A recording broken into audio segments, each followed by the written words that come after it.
Кант диабети инсулиндин жетишсиздиги болгон олуттуу мүнөздөгү эндокриндик оору. Кант диабети бул бир эле оору эмес, бири менен байланышкан. Канда кант деңгээлинин жогорулашы аркылуу көптөгөн илдеттер пайда болуп, адамдагы органдарды жабыркатат. Алардын бири көз. Биз Кыргыз Республикасынын Саламаттык сактоо министрлигинин алдындагы эндокринология борборуна келип, көз дарыгерине кайрылып кеңеш алдык. Почему пациенты слепнут?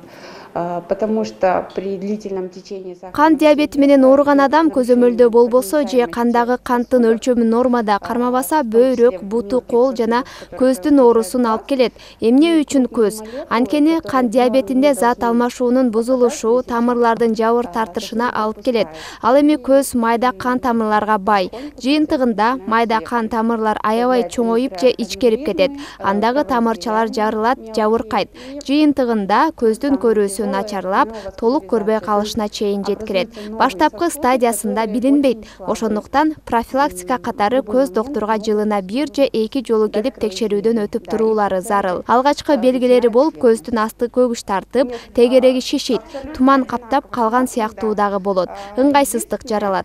Бизге кайрылгандарды текшеребиз, керектүү болгон дары-дармек, тамчылатма куймаларды дагы беребиз. Операция бардыгына боло бербейт. Ар бир бейтаптын организмине жараша жасалат. Кандай гана дарылоо болбосун, көздү кайрадан мурунку калыбына келтирүү мүмкүн болбойт. Кант диабети менен ооругандар эгер көздүн көрүүсүнөн ажырап калбайын дешсе, дарыгердин көзөмөлүндө болуш керек. Мүнөздөп туура тамактанып, организмдеги холестеринди текшертип жана кан басымды контролдоп туруулары керек. Мына ушундай айтылган эрежени так сакташса, сергек жашоону тандашса, көз жабыркабайт. Если бы мы расширили зрачок, на периферии мы увидели бы микро